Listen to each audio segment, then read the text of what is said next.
So there are 4 Muslim women sitting in this panel. 2 are wearing hijab, 2 choose not to wear a hijab. So we come in all sizes, shapes, and colors, and with different ideas about how we look at Islam, what ideology we follow, and still try to do what we do. Also, when I started to protect Muslim and minorities' rights in Georgia, we have pro-Russian groups in Georgia. They started to fighting against me, and I am one of the person from NGO and from media who use special security in Georgia. Wow. Of course, it was very hard and very difficult for me to live under the security service. You see hijabi, non-hijabi Muslim female photographers or videographers for like big tournaments like the Africa Cup of Nations, the World Cup, and blah blah. And and they inspire you so much. Now for social media platforms like Instagram, TikTok, people give you motivational messages about how they're able to surmount their challenges. Hello and welcome to this very special program. We are coming to you from this beautiful city of Cologne in Germany. I've spent a fascinating week here trying to understand the diversity and multicultural aspect of Germany. And to brief you, it was more about the Muslim life in Germany. It is not just me, but there are few others global participants from different parts of the world who tried to understand how diverse and multicultural Germany is and if Germany has a Muslim problem. Here with me, I have a few participants from this program that we all took part in. I'm not just going to talk about only Germany, but also being Muslim and being minority in different parts of the world. To my right, please introduce yourself. There is this beautiful young German woman. Yeah, my name is Shema. Okay. My name is Shema. I'm 26 years old. I'm currently a student here in Germany, and I've basically lived here my whole life. I was raised here. Yeah. Yeah, fantastic. And you speak perfect English. And Samira, how about you? Hello, I am Samira Bayramova. I am from Georgia. I work television as a co-host. Also, I work ethnic and religion minorities rights in Georgia, especially women and girls. So I have a different profile because we have a lot of social and political issues and problems. Why is that? Me and my colleagues, we are trying to solve together. Yeah. Titi, it's been a privilege to know you for the past 1 week and to hear what wonderful work you're doing. And since our audience, they don't know that you are actually one of the first or very few broadcasters from the minority Muslim group who are in Ghana, and you are also on government-run television. And it reminds me of me being a Muslim in India and how I started off my career as an anchor and a journalist. Absolutely. And I did mention the day we did a round of introductions how much you inspired me because, you've gone way ahead and it makes it easier for some of us when you have an example already ahead. And so my name is Maltiti Sadek. I'm from Ghana. I'm a broadcast journalist on Ghana's television, which is GTV. I'm a co-host of the morning show. And I'm one of 2, 3 very few covered women on national TV. So that's what I can say That's about me. beautiful. I do a lot of NGO work as Yeah, later in the show, I would love to know about your work and what it is to be a Muslim in Ghana. But let me first start with Shema. First of all, tell me what it is to be a young Muslim hijabi woman in Germany. In Germany. Honestly, it's different for everyone. It really depends on the region that you're in. It depends how you were raised, where you were raised. And for me, especially, I was born and raised in Cologne, Germany. And the society overall is just very open-minded. It's multicultural, it's multi-religious, and it's not that everything was rosy and perfect here always at all times. I started wearing the hijab when I was around, I think, 14 years old, if I remember correctly. So over 10 years now. And obviously, I have faced my own difficulties with it. But as far as I can say, I've lived a more comfortable life than maybe fellow other hijabis here in Germany. because of maybe the school districts that I was in. I mean, growing up, especially during high school, I was, for example, the only hijabi in my entire school year for about, I think, 3 to 4 years until my friend actually showed up and, joined my year. But other than that, it's been okay. Let me put it like that in conclusion. That's right. That's beautiful what you said. My question was that do you think it's becoming easier for Muslims in Germany? Because this is about 50 years ago when, especially Turkish people from Turkish origin, they started coming to Germany for work and they were called guest workers. Now you may be perhaps the third generation, if I'm not wrong. And Yeah. I have just come back from Berlin, where half the population of that city is perhaps Turkish. Yeah. So you think it's getting better with time, or is it more difficult because of the rise of right wing? It truly depends. It also keeps fluctuating. Sometimes I think it's getting better because in a lot of workspaces, I now see a lot of hijabi women. I see a lot of Muslims, and therefore it's also obviously easier for us and more peaceful for us. Sometimes when I look at the parties that are in our parliament, for example, I get a little worried, if I'm honest. But overall, I'd say it does get better, and I hope it only will get better. Right. I have a few more questions, perhaps a little inconvenient questions for you that I will ask later in the discussion. Samira, let me come to you. You come from a very small country of about, what, 3 million people? Is that correct? Yes. 3 million people. 3.7. Yes. 3.7, so Yes. just about 4 million people you have. Tell us, I mean, when I think of Georgia, I don't even think about Georgian Muslims because they are, so few in numbers. Tell us what problems Georgian Muslims or Azerbaijani Muslims they face in Georgia, and also what problems do you face as a Muslim in Georgia? In general, it is difficult to become minority in majority. Also, Georgia, yes, Georgia is a tolerance country. You can find here a lot of mosque, church, synagogue together, but it is not enough. We have a great law, constitution, but of course, reality is different. Not say What different? for instance, you have right to build mosque, but in reality, you have not right. For instance, if you are just a Muslim, if you need a high religion education, you can choose the same education in Georgia. You have to go some Muslim country to receive education. And if you will back to Georgia, it will be makes problem for you. And our Georgian government says that you are just control under as a country, and maybe you are agent in Georgia. So You are an agent, yes, you are agent. like a foreign agent. Yes, same. Of course. I think also we have discrimination problem. You can't find just a Muslim woman with hijab in a public sector. You can. You can't. can't. You can't. You can't. You cannot find a hijabi woman in Georgia. No, you can't find Yeah, hijabi woman in but not Georgia, in but jobs. in jobs in public sector and Right. state sector, it makes problem. We have also complain about religion discrimination. For instance, where I am coming from Marneoli, where I lived 90% Muslim, 10% Christian. Our local government divide just 10,000 jail. It's maybe 3,000 euro for 90% Muslim, but house million jail just is to 100,000 euro for 10% Christian community.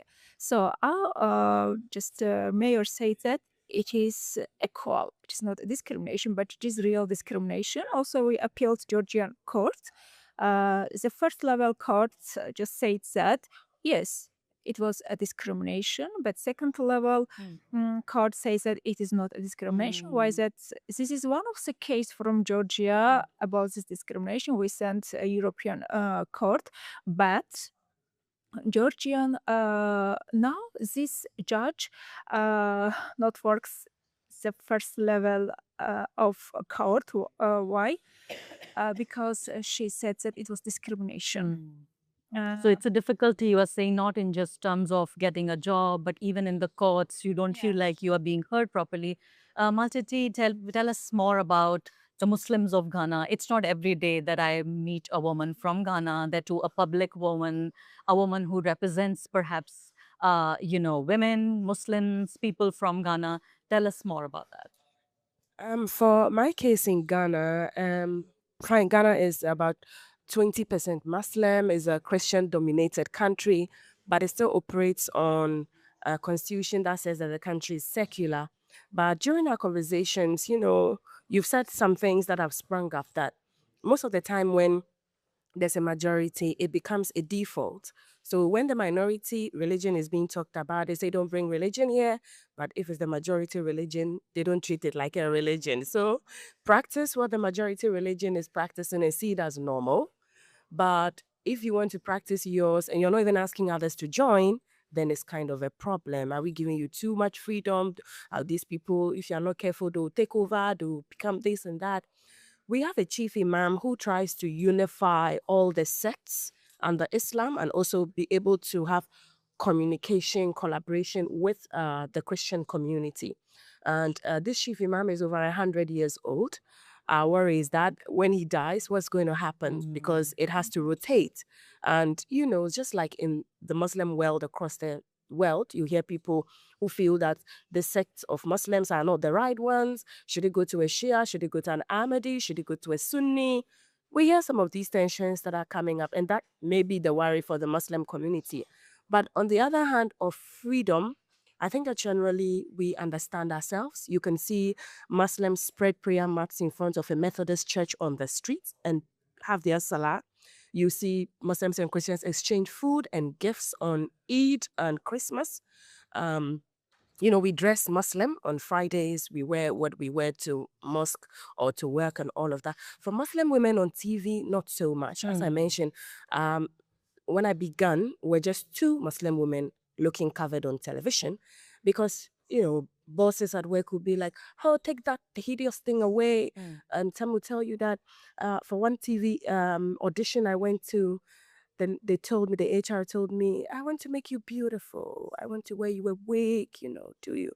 And I said, And without the hijab. Without the the beauty comes without the hijab. yes. And I said, well, I don't think this masks my intellectual capabilities. I'm very capable. I've done this job in radio for 5 years. I've done reports. I've been awarded the best upcoming young journalist in Northern Ghana. And I had a hijab whilst going through the floods, while going to look for the women in the villages to interview them. So it doesn't do anything. She said, we want you to look beautiful. Wow.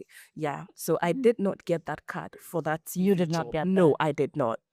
I had to be able to have my veil. And sometimes I feel like the minority still needs the majority to understand the situation.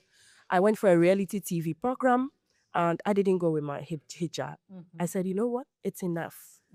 This is what I'm cut for. My father said, look, leave the north, go to Accra, go and be in the big leagues. But your hijab is a problem. So what are you going to do? I said, you know what? Maybe I should just pick my sister's wig and go. I went for the audition and this media woman who is like, excellent in media, she said, what did you say your name is? I said, my name is Maltiti Saida. She said, you're Muslim. I said, yeah. She said, why do you have this hideous wig on your head? Where's your scarf? And my scarf was in my bag and I took it out. So she said, why are you not wearing a scarf? I said, because it looks like it's impossible. You are all not wearing. I see a Muslim woman on TV called Rashida. She's not wearing the scarf. And she said, no, wear the scarf. Take off that hideous wig. And that was it. So 2 questions. First of all, is it really important for you to wear a hijab? Let's say if you were given 2 choices, whether to assimilate in the society as like regular people from Ghana or wear your identity the way you feel that you should, which one would you pick? 1 and 2, is it easier for people who do not look like Muslims in Ghana, who are not visible Muslims? Absolutely. For the men, I say they always cheat us because you can never tell a man is a Muslim man till you hear a Yusuf or a Sadiq or a Rashid, as it goes. But yeah, it's easier when you're not in a veil, if you want to be on television, in the media, than you are. And yeah, I made the choice because I thought that the other way I could have been identified was my name, because Muslims around the world, you use Arabic names that could easily jump at somebody. Sayyada. Sayyada. So even if the hijab was not on, Muslim sisters are still going, you know what? We can get to be on TV.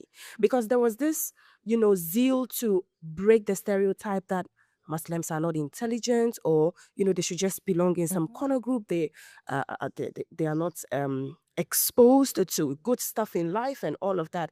So that was what was fueling me to still go without the hijab. Wow. But alhamdulillah, I was able to look how I look. And today, lots more young women are reading news on television with the We hijab. perhaps need a lot more of you, not just in Ghana, but in India, in Georgia, and also in Germany. So there are 4 Muslim women sitting in this panel. 2 are wearing hijab, 2 choose not to wear a hijab. So we come in all sizes, shapes, and colors, and with different ideas about how we look at Islam, what ideology we follow, and still try to do what we do. Shima, I would like to ask you a question on, do you think, I mean, you were, of course, not born when 9/11 happened, or perhaps you were a young child. I was actually not born. You were not born. So No, I was actually born. I was very young. I was very like young, about right? 2 So you years wouldn't old, know. yeah. But then this is a phenomena which people like me have observed post 9/11 world, that not just there are people from, let's say, majority communities, especially Christians in Christian majority communities, who are trying to be more Christian, but also Muslims trying to look more Muslim. For example, there are many women in Turkey who earlier, although Turkey has a very complicated past and history around, hijab. So I'm not going to go there because that's going to then, prolong this discussion. What I want to ask you is that, do you think the younger generation in Germany is trying to look more Muslim, like own up to their identity as a Muslim? And is this some kind of a hindrance, a difficulty in bringing 2 communities together? I'd say definitely yes. It is a difficulty sometimes, especially when, for example, you apply for a job that is more that has the majority of non-Muslims, or is just dominated in non-Muslims or Christians, and it's just very difficult to get a job there. I was actually surprised when I was able to get an apprenticeship somewhere for a couple of weeks, because I thought, you know what, maybe I'll get it, maybe I don't. But I didn't want to hide my identity anymore, because we've done that for such a long time, also here in Germany. And I thought, you know what, I'm not going to do that. I'm just going to put my picture on there. I'm just going to show up as I am. And for a while, there were, just a random example, there were also women who were afraid to wear, long gowns or skirts. They would wear jeans or other kind of pants just to fit into the society or look more like them, even though they were wearing the hijab. And I thought, you know what, I'm not going to do that. I just started wearing skirt. I started liking dresses. I'm not going to change myself up. And surprisingly, sometimes authenticity gets you to a lot of places. It gets you very, very far. You just have to be confident sometimes. You just have to show who you are and stand behind yourself. So I don't want this discussion to be focused around hijab. Frankly, what I really wanted was to understand whether you feel that you are a part of Germany, that you feel you are part of the so-called mainstream, and 2, are you able to do what you want to do in life, whether with a hijab or without a hijab? I don't want to make it more about how women or men appear than how represented they feel in terms of jobs. So tell me, even if you are a hijabi woman, or let's say your friends who don't wear hijab and they are Muslims and they form about 6-7% of Germany, which is like 50% of those are from Turkish origin. That these numbers I've learned over the course of last 1 week. So tell me, let's say if you apply for a job and with your like Muslim name, even if you don't wear a hijab, Yeah. you have like Maltiti said that you have an Arabic name, right? What are the chances of you getting the same job that your otherwise Yeah. German Christian women or men will get? It is more difficult. I won't sugarcoat it. It's definitely more difficult because you get like the things like you just get selected out as soon as they read your name. Sadly, very sadly, I think it got better over the course of time, especially over the last couple of years. But what I could see from maybe 10 years ago when I was still a teenager and I had other people in my life that were a little bit older, were applying for jobs, you could definitely see that it was more difficult for them. But it doesn't mean that it was completely erased from the society. So just by the name, you definitely just get swiped out of the program. Yeah. You should be surprised. Like India, Muslims in India have been living here for hundreds of years, as old as India is. Muslims have been living there, but still there is a, a phobia around, especially people who look like Muslims. I mean, not that if they didn't look like a Muslim, it would become easy for them, but perhaps a little less difficult. Like right now in India, we have more than 200 million Muslims, but then there are zero women who can appear with a hijab on screen reading news or doing other stuff, at least on television. Yeah. Alternate media has given space to perhaps one or two, but that's also pretty much rare. Also, it is almost impossible to, let's say, walk in as a hijabi woman in a job interview and managing to get that job. Also, there is a lot of violence against Indian Muslims. There have been cases of multiple lynchings, discrimination at the governmental and non-governmental level. So it's increasingly becoming very difficult. Samira, tell me about your story. When you are not just a broadcaster, somebody who appears on screen, but also who is an activist. And for Georgian Muslims, you work, for their concerns and their interests. Um, how difficult has it been for you to be a woman, a Muslim, a Georgian, and trying to advocate for the rights and freedoms of the minority group? In general, if you have several identity, of course it is difficult. In Georgia, a woman or girls' lives, it is not easy. We are just fighting their rights. We are just fighting gender equality in Georgia.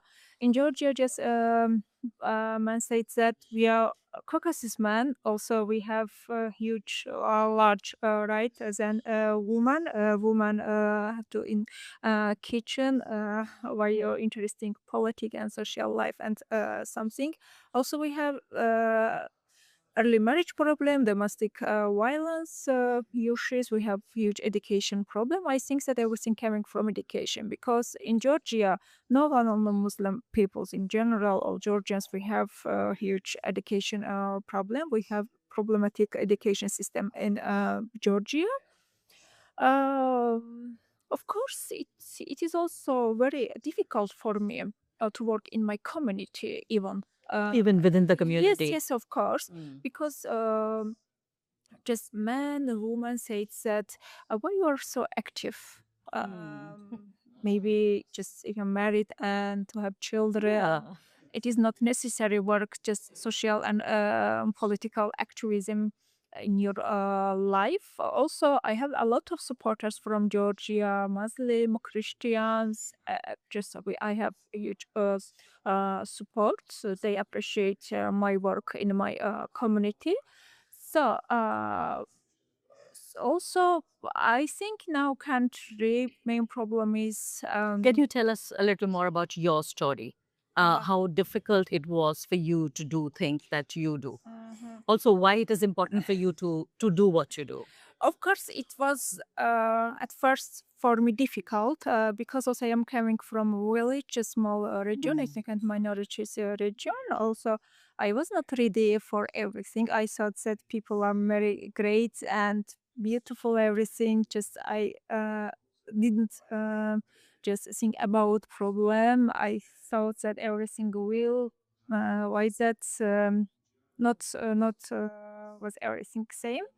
Uh, when I just choose professional law, of course, it was difficult in my family, in my society. Why you just choose law? Or why you don't didn't choose just became a teacher, became a doctor? Law, it is not your Like job. safe professions, which Yes, are yes, safe. yes, as a profession.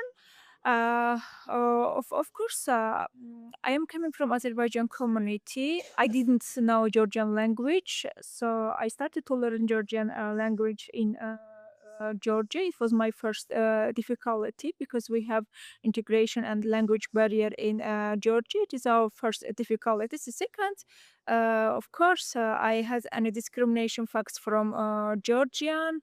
In Georgia, sometimes Georgian people um, call us Tatar.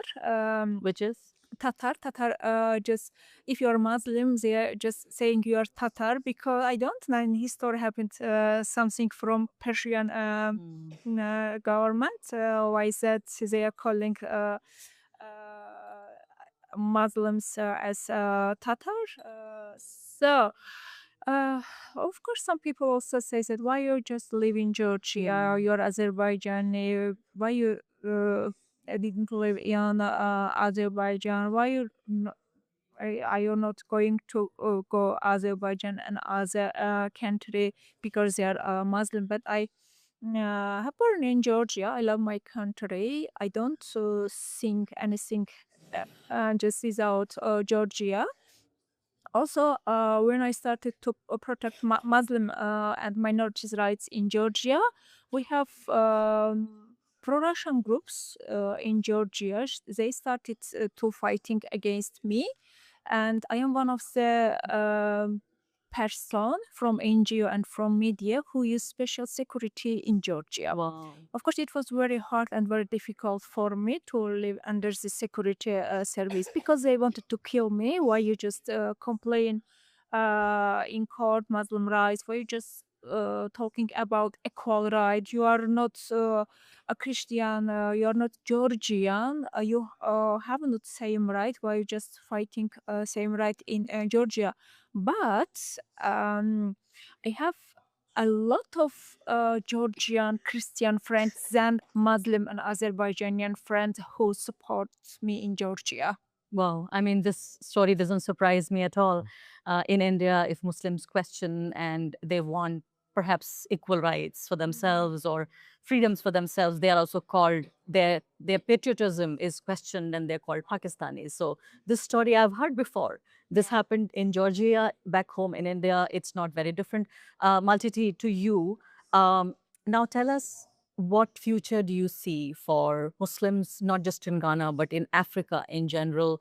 Also, is it becoming more difficult with time, or you think it's easier? And we're just counting mostly women in public life like you, but I also want to understand women who don't have high profiles and who still have the rights to get jobs and get educated and become part of the development story of Ghana and Africa in general. Well, thank God for social media, I would say. They say there are several ways to kill a cat. There are several doorways to one destination. And so if it's not television, you're able to get to the mainstream media, you use social media. What's positive in Ghana and in Africa that I see is a lot more women and are inspired by what they see on social media. And so you see hijabi, non-hijabi, Muslim female photographers or videographers for like big tournaments like the Africa Cup of Nation, the World Cup and blah blah. And and they inspire you so much. Now for social media platforms like Instagram, TikTok, people give you motivational messages about how they're able to surmount their challenges.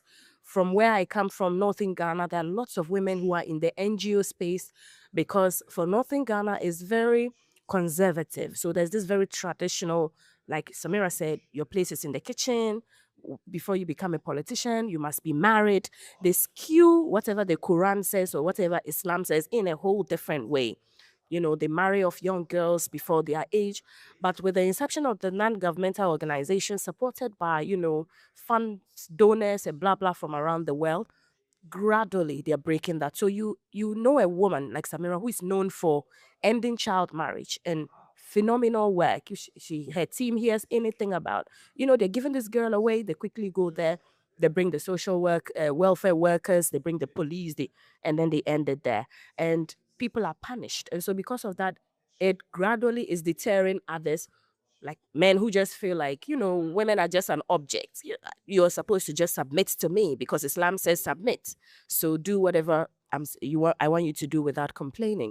So thank God for social media. We do a lot of our activism there. Sometimes activism may not sit well with the TV station you work for. And so you have to distance yourself and then use social media, which is a very powerful tool. So I think that gradually is becoming better for African women. We see them in UN, we see them in African Union. Yes, we see Nigerian women, Morocco women, in different political spheres of life. And the good thing about it is that most of them are married, even though there's nothing wrong if they are not married. But the notion that they won't be able to submit to any man because they are in a higher position is something that is gradually waning. I must still say that traditionally there's still fear of accomplished women Yeah. from men. Such a lovely thought that is, and it's kind of comes as a surprise to me that women can be oppressed and feel persecuted and within their own community. So it's not just about the majority community persecuting the minority, but there is a fight within the community as well. My last question to you, Shema.